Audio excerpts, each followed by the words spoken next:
Today I'm going to show you how to make this beautiful little baby blanket out of the bulky weight yarn.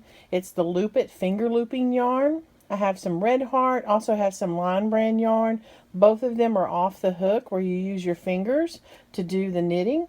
So let's go ahead and get started. First, what you'll need to complete the project is 9 skeins of yarn, each of them being 7.6 yards in length. The first color I have is the white. It's Red Heart Loop It Finger Looping Fun. You'll need 2 of those. You'll need 2 of the Line Brand yarn off the hook. It is Made in Blue. Again, you'll need 2 of those. This is off the hook Line Brand, and the color for this yarn is called King's Crown. This off the hook yarn, the color of it is Aquamarine. Then I also have a skein of variegated yarn. You'll need 9 total skeins, which equals out to 68.4 yards. In the end, that will be 38 by 48 in size. It's considered a lapghan or a toddler blanket. So let's go ahead and talk about how the structure of this blanket is set up. I've used 2 different stitch patterns to make it. This first pattern is called the stockinette pattern. Then I alternated then to the seed stitch, back to the stockinette, and then to the seed, and that's what I alternated out. So you need 55 loops of yarn for your foundation row, and you'll do a total of 54 rows to come up with the size of the toddler blanket. So let's get started, and I'll show you how to make the blanket. For the stockinette stitch and the seed stitch, check the comments down below for links to give you quick tips on color changes, how to sew in tails, how to finish off the project, and how to do, when you skip a loop, it'll give you a couple of tips how to fix that in your project. So check those links out below, or you can check out the playlist, and those videos will be in the playlist as well. The first step is to count out 55 loops. I'm just going to do a small swatch for you of 10, but you count out 55 and you're going to go to the very end of that row, and you're going to lay it out flat, and we're going to do a knit stitch. So we're going to take the yarn and we're going to turn it, and this loop here, number 55 on your row that you've counted out, you're going to take it and you're going to take that loop and push it from behind through loop number 54 and pull it up. Then the next loop on your working yarn, the working yarn is the yarn that's attached to the ball of yarn that you have, and this is your project. The next loop on that working yarn, you're going to take it, and in the very next loop on this foundation, you're going to stick the loop in from behind and pull it through. And you're going to do this all the way down your row till you get to the very end. When you get there, come back and I'll show you how to make the turn. Now I've come to the very end. I just put my last stitch in that row, and now I'm going to turn my work. So you're going to turn it just like you're going to turn the page of a book.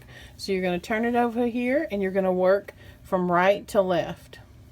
So now I'm going to take this yarn right here, and now I'm going to turn it towards you, and you're going to take that loop and you're going to push it from here front, and you're going to push it through and pull it through to the back, and that's called a purl stitch. Okay, so this is your foundation and you just completed a row. This is your working yarn, and the next loop on your yarn, and this is your project, you're going to take it and push it from the front and pull it through to the back.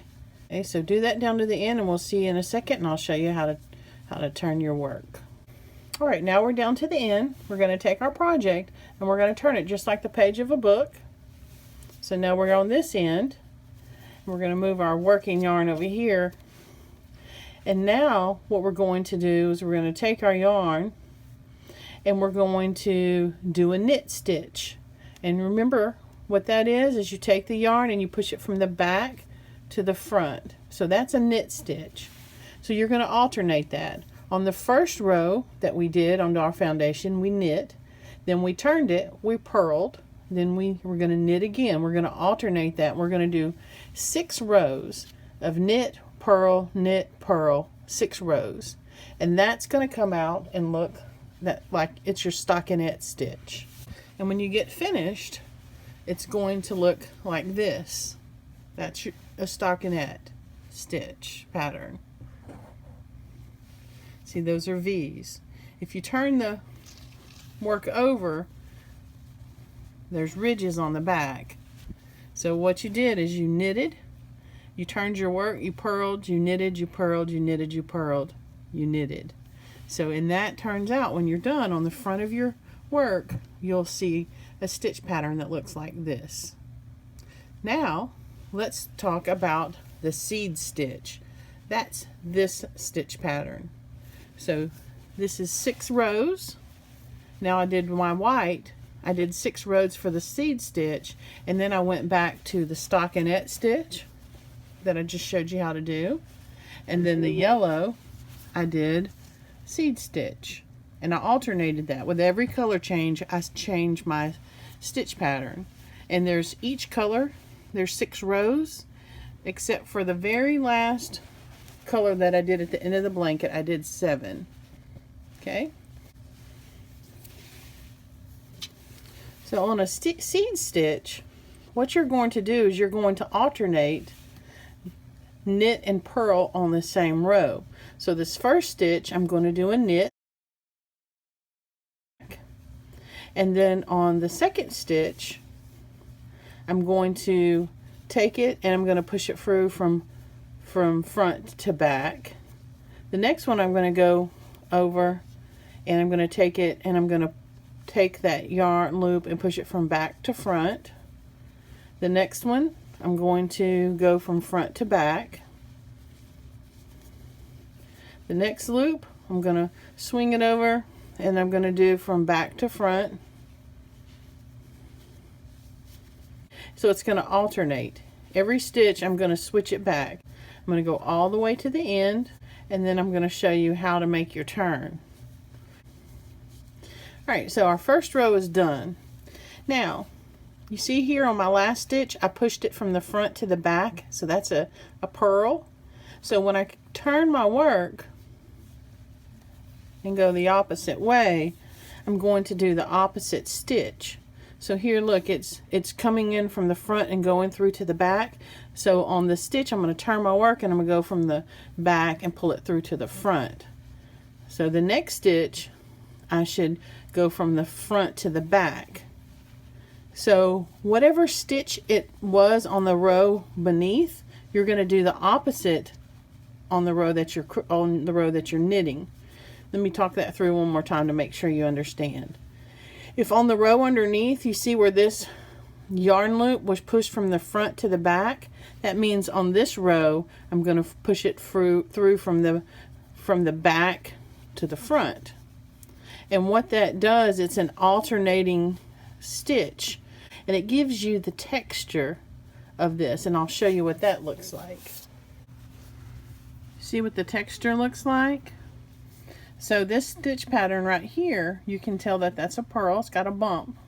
Right next to it was a knit, and then that's a purl. So I went from, pushed the loop from the front to the back, and here I pulled the loop from the back to the front. Then when I came back the other way, I did the opposite stitch. So if down here I purled, when I put my yarn loop in that loop there, I knitted. So here I pushed the yarn from the front to the back and it made this loop. So when I come back the other way, I pull the yarn from the back to the front. So it's front, back, front, back, front. And then when you come back the other way, it's back, front, back, front. It's the opposite as you work down, and you do 6 rows of that. So every color is 6 rows, and except for the last color on the very end, you do 7, because that 7th row is where you're going to fasten off. I hope that all makes sense. It sounds very confusing, but as you get to it, you start working it, it'll make more sense. Check out the comments down below and you'll have a more detailed video telling you how to do this stitch pattern if it gets confusing for you.